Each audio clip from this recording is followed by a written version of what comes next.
week I have highlighted on the syllabus here. Your homework is due Wednesday.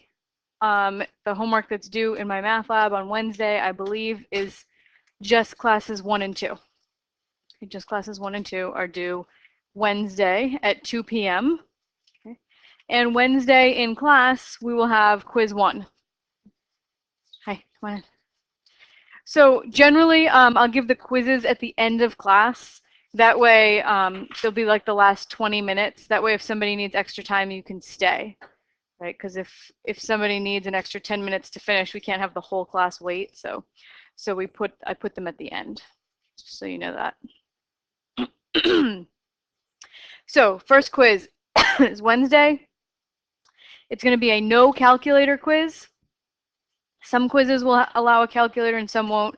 This one you don't get a calculator, but you can bring a 3x5 note card with anything you want on it, front and back.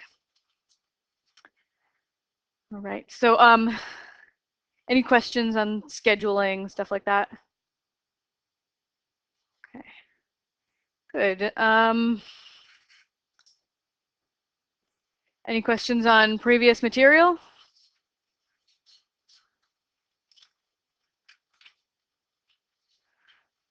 Okay, so we're going to start class 3. You have a new packet today. It's got classes 3, 4, and 5 in it. This week's notes.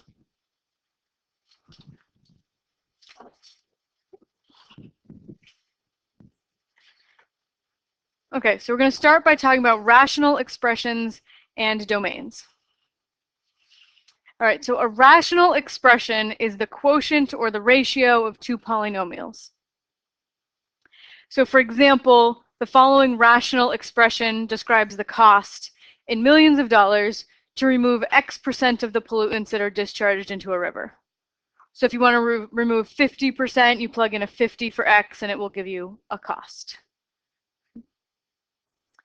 So at your tables, I want you to answer these two questions and check with a neighbor just to verify. So find the cost to remove 20% and what percent of the pollutants can be removed for 375 million. Okay, so how do people get the cost to remove 20%? Yes. 250 times 20 over 100 minus 20. Can you explain where that came from? Yep, so we took this formula that they gave us and replaced the x's with 20s. Yeah. So that comes out to 62.5, and they told us that this is measured in millions, right? So this is $62.5 million.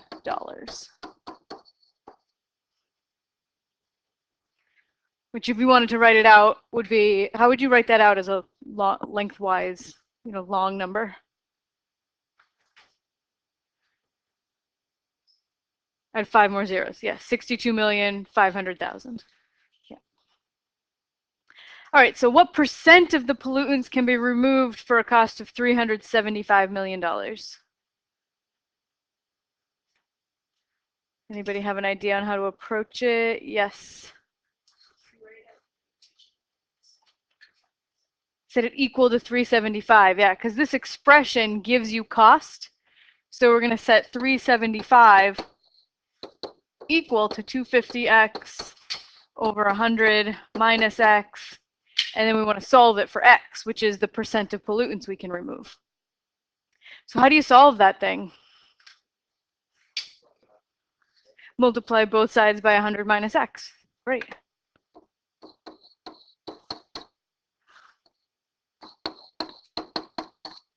Right, so over here, these cancel.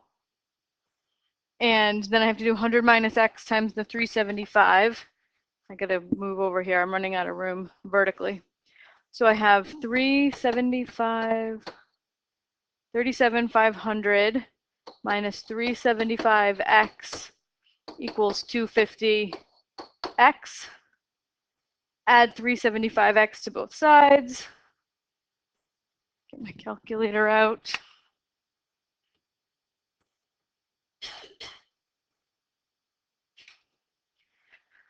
Okay, so I have 250 plus 375. 625x equals 37,500. So I'm going to divide both sides by 375. Yep, sorry.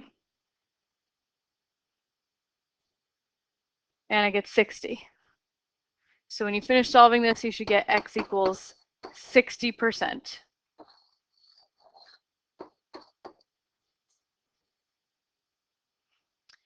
So for 375 million, you can clean up 60% of the pollutants in the river. All right, so we did both of these algebraically.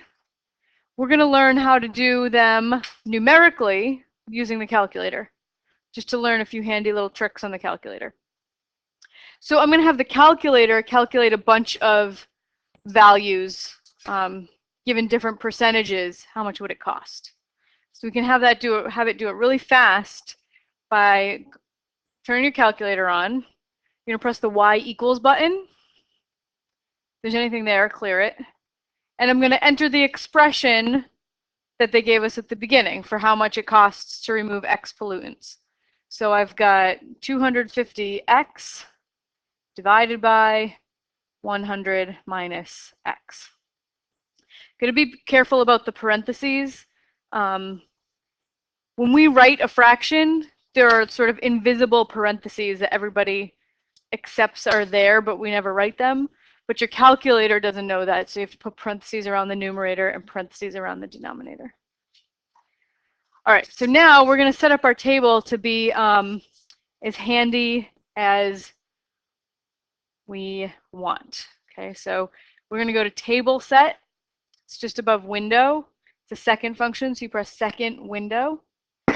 And just make sure independent is set to ask and dependent is set to auto.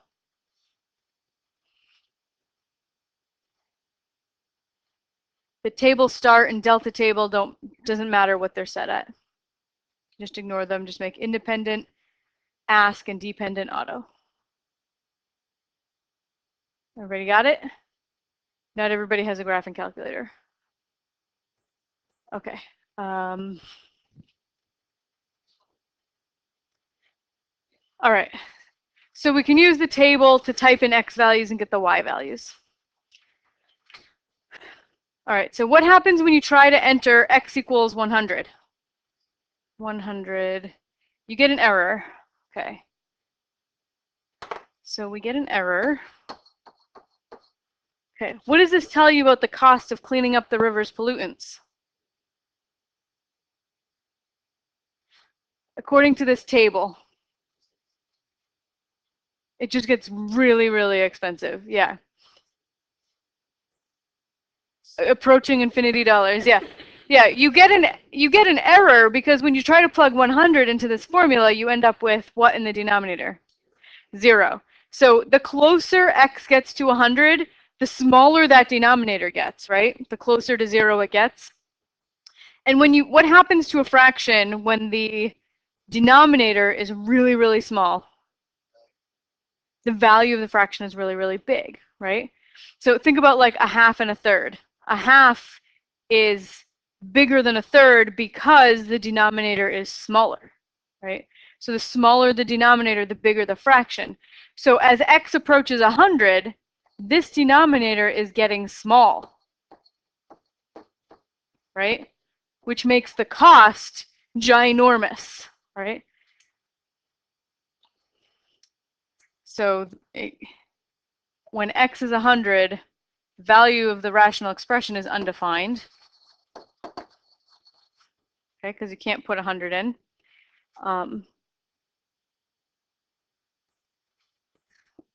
Otherwise, you'd have 0 in the denominator, and that's an undefined expression. Okay, so an important concept that you may or may not have seen before is that called domain. Okay, so the domain of an expression is the set, I don't know why those didn't print, of all real numbers for which the expression is defined or can be evaluated. So for example, this rational expression with no context Okay, so forget about the fact that that represented cost to remove pollutants. With no context, the domain of that expression is all x values except for 100, right? You can plug any x value you want into that expression, but you can't put in a 100. And why not again? Why can't I put 100 in there? It would make the denominator 0, right? So my domain of that expression is all the values for which the expression makes sense. Okay? So the expression is defined for any x value I want, except for 100. So we are going to write that down using a special mathematical notation called set builder notation. Okay, so set builder notation starts with a curly bracket and an x and a vertical line. Okay, so you would read that the set of all x's such that, and then you have to explain what x's you're including in the set.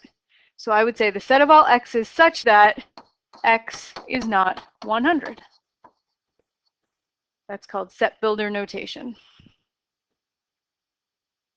So it always starts, the set of all x's such that, curly bracket x, vertical line, and then you go on to describe what x's are in the set.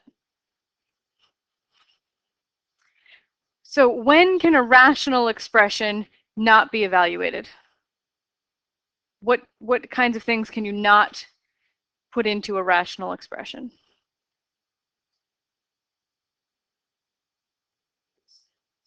Whatever would set what to 0?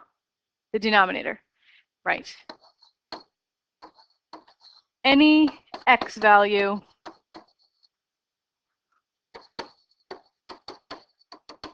that will make the denominator 0.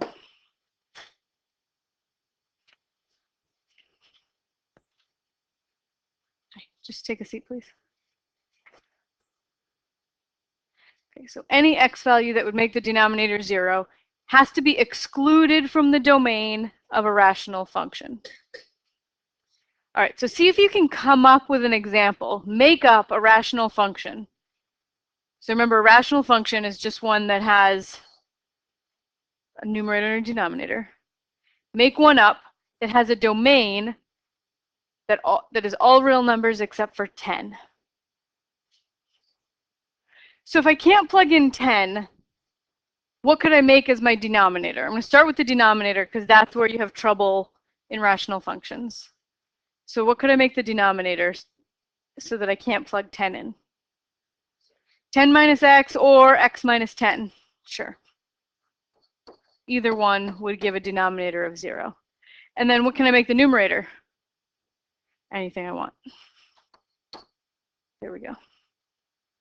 So there's a rational expression. Its domain is all real numbers except for 10.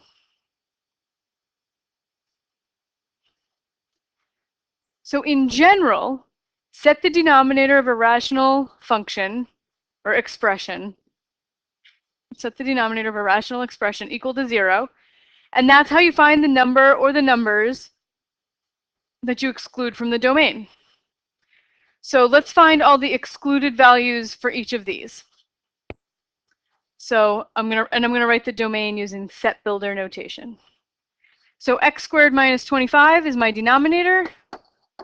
I set it equal to 0. What are the solutions to that equation? 5 and negative 5. Yep, I would add 25 to both sides. Then I square root both sides, right? And you get plus or minus 5. So those are my excluded values, which means that my domain is all numbers except for those, right? So I'm going to write the set of all x's such that x cannot be plus or minus 5. So those are the values I exclude. So I write in mathematical notation all x's such that x is not plus or minus 5. It's my domain. Okay, you guys work on B. See if you can figure out what values are excluded and then write the domain using set builder notation. All right, let's go over it. So we have a rational expression, which means it has a denominator, right? And we have to make sure that we never let that denominator be 0. Otherwise, like the universe implodes or something, right? You can't divide by 0. So I want to find out what x values would make that denominator 0 because I want to save the world. Okay, so I have x squared minus 6x minus 16. I'm going to set that equal to 0 to find out what x's I have to hold away from that expression. So I factor it. When you have a quadratic, you can either factor or use the quadratic formula. This one happens to factor to x minus 8 and x plus 2. And then what do I do? Once I have it factored,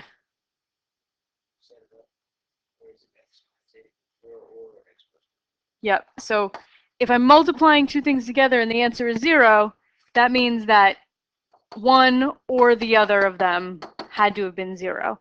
And then you solve each one separately. Go away. Come on.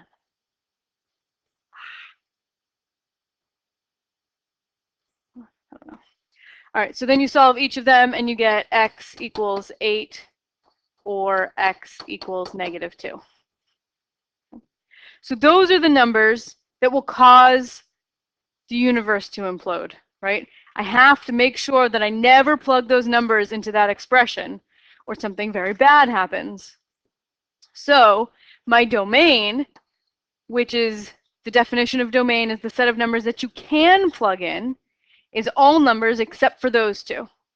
So I write the set of all x's such that x is not 8 or negative 2. And you can use a comma or you can just write the word or, right? X cannot be those two numbers. Everything else is okay.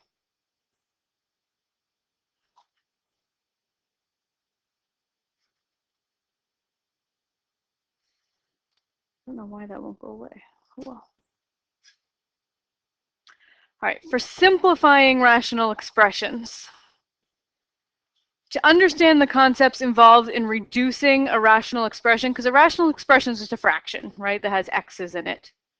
So we're going to review the ideas behind reducing a fraction with numbers and try to apply that to reducing a fraction with variables in it.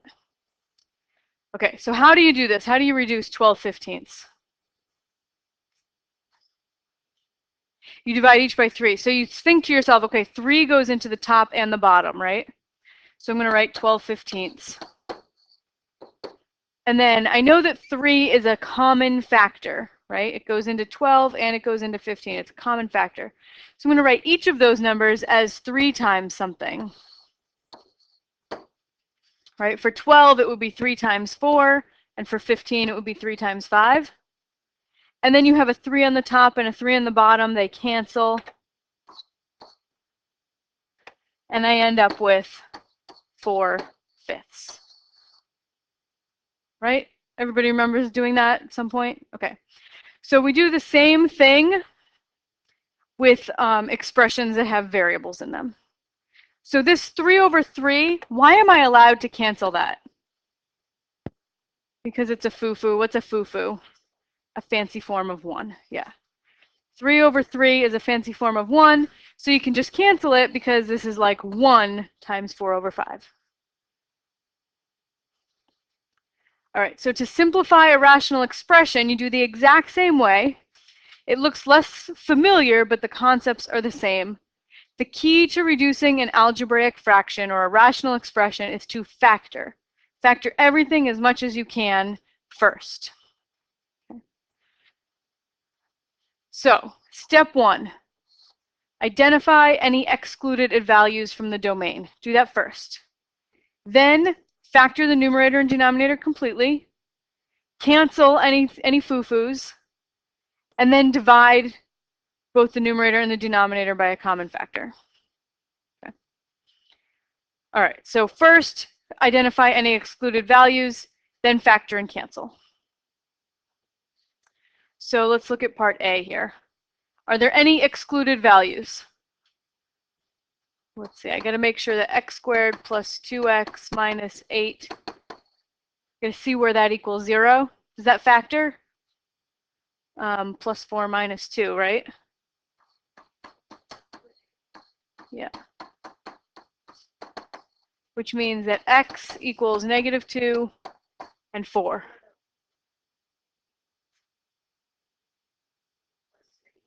Yep, you're right. That's plus, that's minus. So that's positive and that's negative. Okay. So 2 and negative 4 are my excluded values. Okay, so I did that first. Okay. The next thing I want to do is factor as much as I can, and then cancel any foo-foos.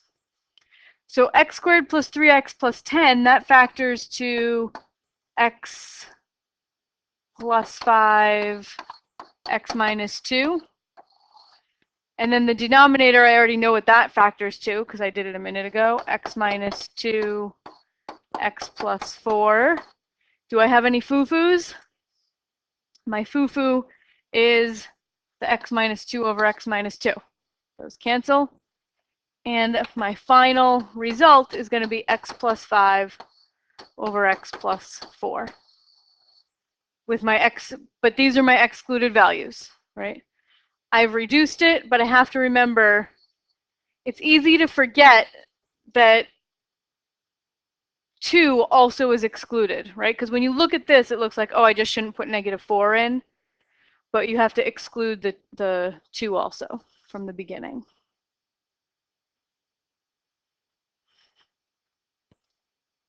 So isn't x over x not cancel out? That is such a good question. Okay, if I have x plus 2 over x plus 4, can I go like this?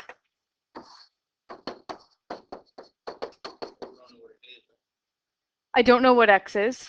Nope. Yeah, you can only do foo-foos if you're multiplying by 1, right? So if it was 2x over 4x, you could cancel them if it was multiplication. Because let's just pick a number. Like if x were, say, 3, I would have 3 plus 2 over 3 plus 4. So if I do this out, I get 5/7, right? Which is not the same as a half if I just were to try to cancel the 3's. Okay, so that's not equal to 2/4. Does that make sense? Okay, so when it's addition, you can't cancel. Foo-foos only work when it's multiplication because multiplication by 1 doesn't change anything. All right, so if I look at x plus 8 over x plus 4, what values do I have to exclude there? Negative 4 is excluded. Right? Can I factor x plus 8 or x plus 4? No, they're as simple as I can get. And we just talked about why you can't cancel the x's. So we're done. Because if I were to put a negative 4 in for x, my denominator would be 0. Yeah. Okay, so this is as simple as I can get it, excluding the negative 4. That's like a fraction that's already reduced as much as it can be, like 3/4. It's already in lowest terms.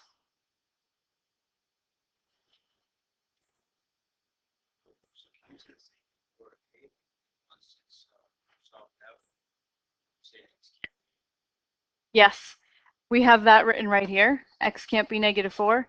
It also can't be 2 because of in the original you couldn't plug 2 in. Yeah.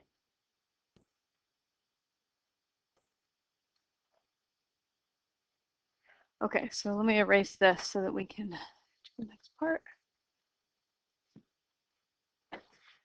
Okay, so how do you add 2 fractions? What do you need to add 2 fractions? Yeah. So for adding, you need a common denominator.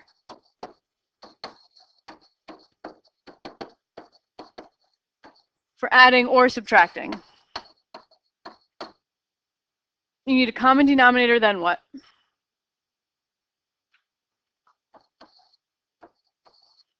What's the next step once your 2 fractions have the same denominator?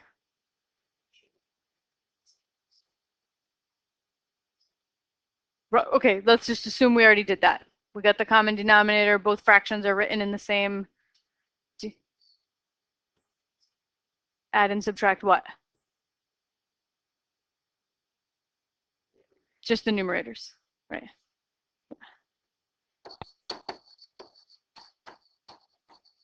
Add or subtract the numerator. So for example, if I want to add a half plus a third, right, I need a common denominator. What would my common denominator be? A sixth. So I would rewrite this as 3/6 plus 2/6 to get 5/6. Then you just add the numerators. So this might seem really basic, like we're going back several years here, but we're going to apply these concepts to fractions that have variables in them, and it's going to be important to remember this. How about multiplying two fractions? How do you do that? Just do it. Okay, that's what I'll tell my first grade student. How do I multiply these two fractions? You just do it.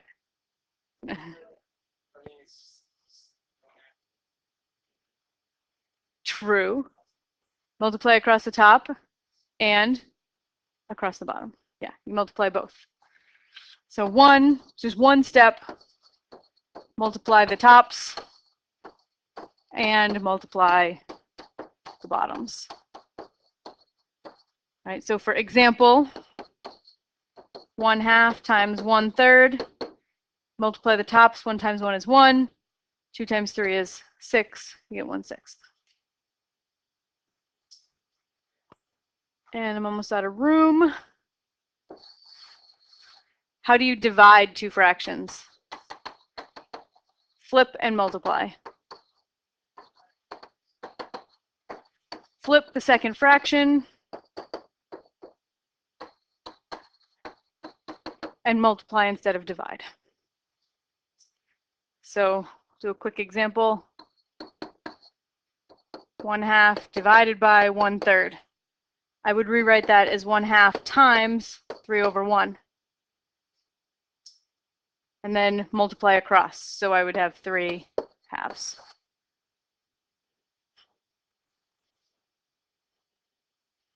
All right, everybody feel like they remember how to do fractions?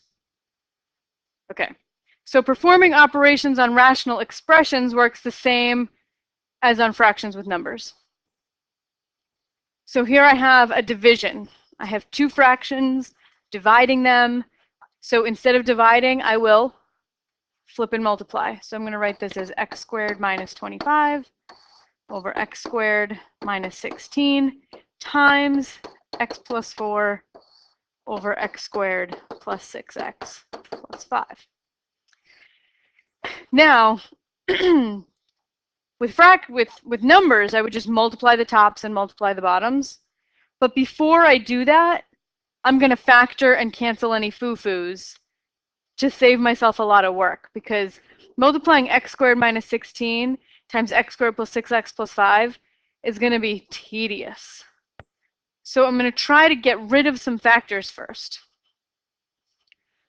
So this is going to be x plus 5, x minus 5 over x plus 4, x minus 4 times x plus 4 over x plus 5 times x plus 1. Okay, and then we cancel any foo-foos. If we have a number on the top and the bottom, or an expression on the top and the bottom that are the same, we cancel them. So I've got x plus 5, x plus 5, x plus 4, x plus 4.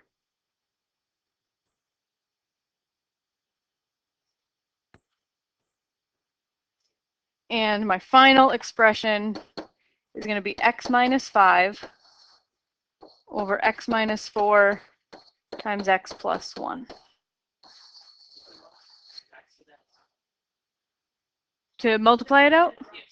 It does not matter. You can leave it or you can multiply it.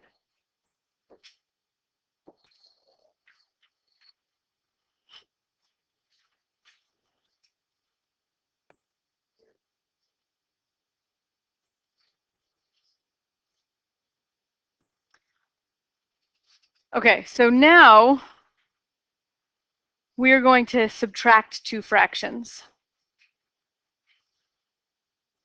So what do I need? In order to add or subtract two fractions, what do I need?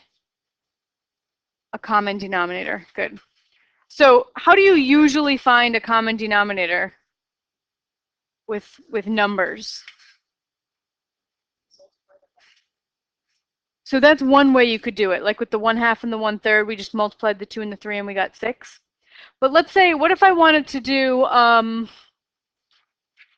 let's say 1/4 plus 1/8, right?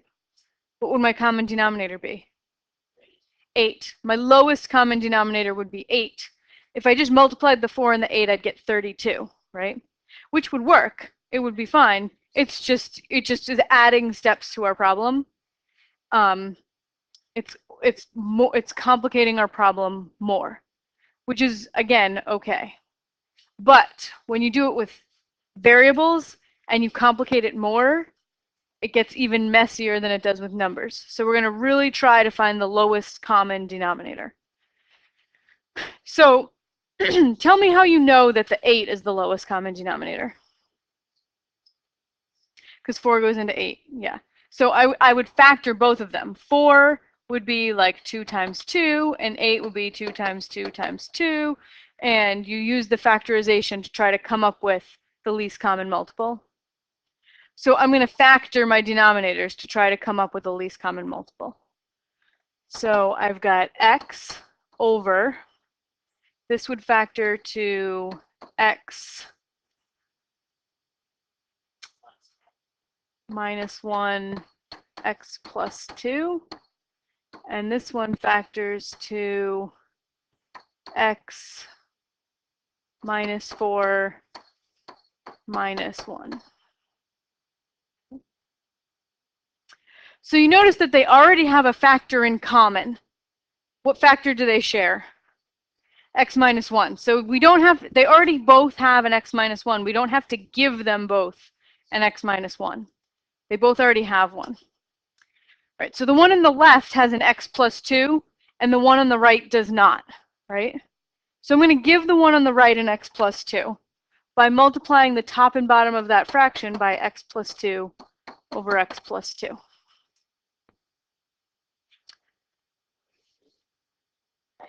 I'm trying to make them have the same denominator, right? They both already have an x minus 1, so in that way they're already the same. This guy has an x plus 2, and this guy doesn't. So I want to give this guy an x plus 2. So the way you give a factor to a denominator is you have to multiply the bottom and the top of the fraction, because you're really just multiplying by 1. Okay. But then that side doesn't have x minus 4. Yeah, you're right. This side doesn't have an x minus 4, but that side does. So we have to give this side an x minus 4.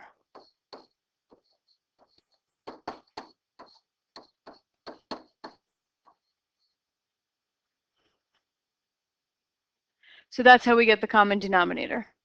We want the two denominators to be the same.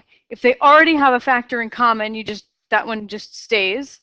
And then any one that the one on the left has, you have to give to the one on the right. And any factors that the one on the right has, you have to give to the one on the left. So then we multiply it out. So x times x minus 4 is x squared minus 4x over the common denominator, x minus 1, x plus 2, x minus 4, minus, and then over here I multiply the 2 times the x plus 2, and I get 2x plus 4 over the common denominator.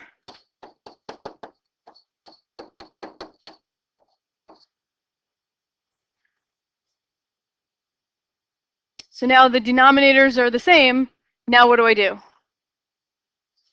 Subtract the tops, right? Subtract the tops.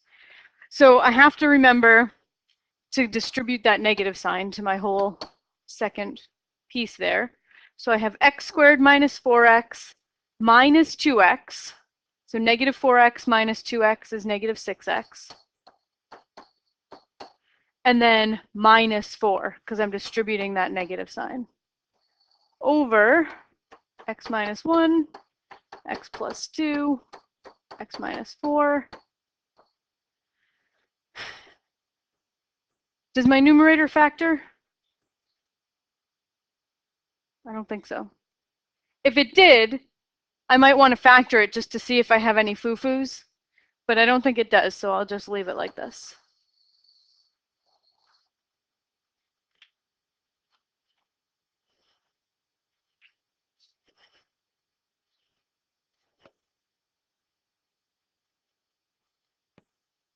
How do you guys feel?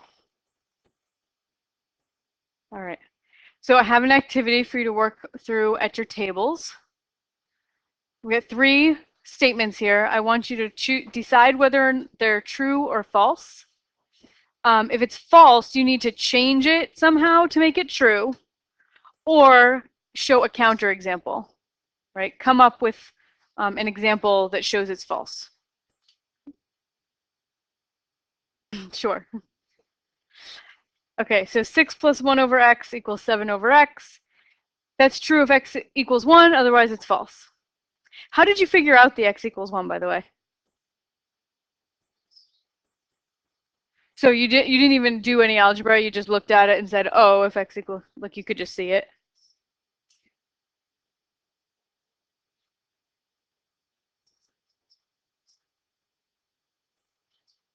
Yeah, that's good. You could solve it. You could multiply both sides of the whole equation by x. X times 6 is 6x. X times 1 over x is what? 1. And x times 7 over x is 7. And then you could solve both sides, solve the equation, you get x equals 1. Good. And then you can manipulate that equation in several ways to try to make it a statement that's always true. So we took this 6 and put it in the numerator with the 1, so you have 6 plus 1 over x. Always equals 7 over x. All right, so the next one, negative 3y minus 6 over y plus 2.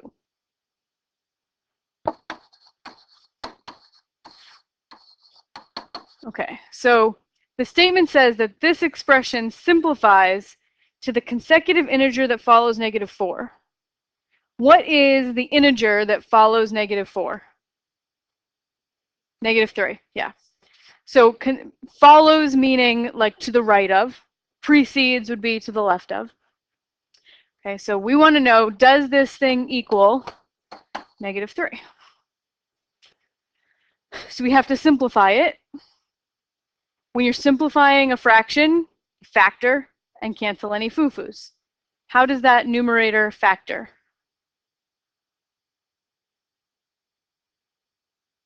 Yeah.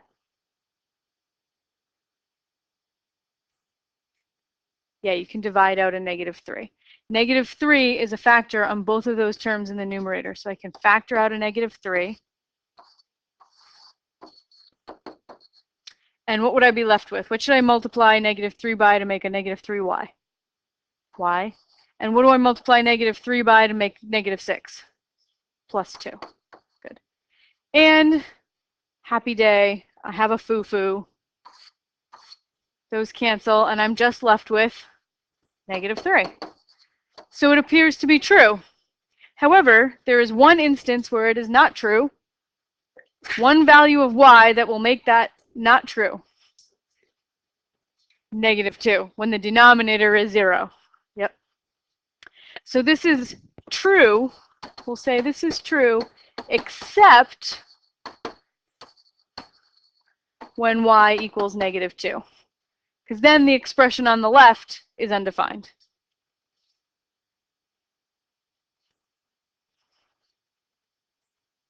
that make sense? All right, so let's see. The third one, 2x plus 3 squared equals 4x squared plus 9.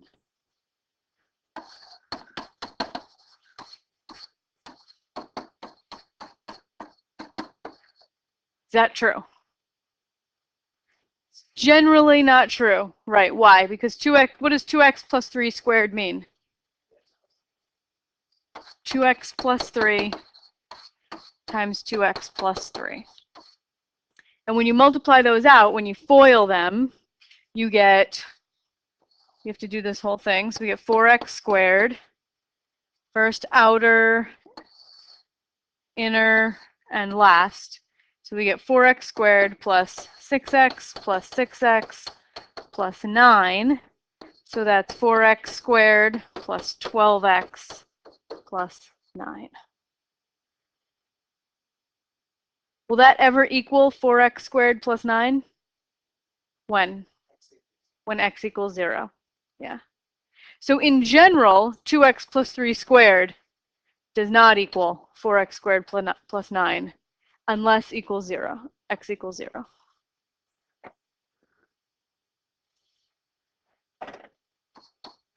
So I'll say this is only true when x equals 0. Otherwise, false.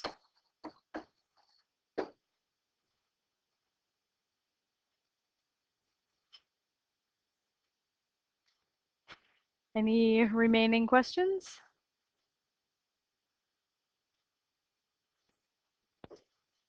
All right, so your homework is do a little bit of reading in your book, do the homework assignment titled Class 3. A little bit more reading in your book. And to prepare for Class 4, you want to look at Section 1.1 and doing preview exercises 110 to 112 on page 88. These aren't collected, they're just to help you prepare for class.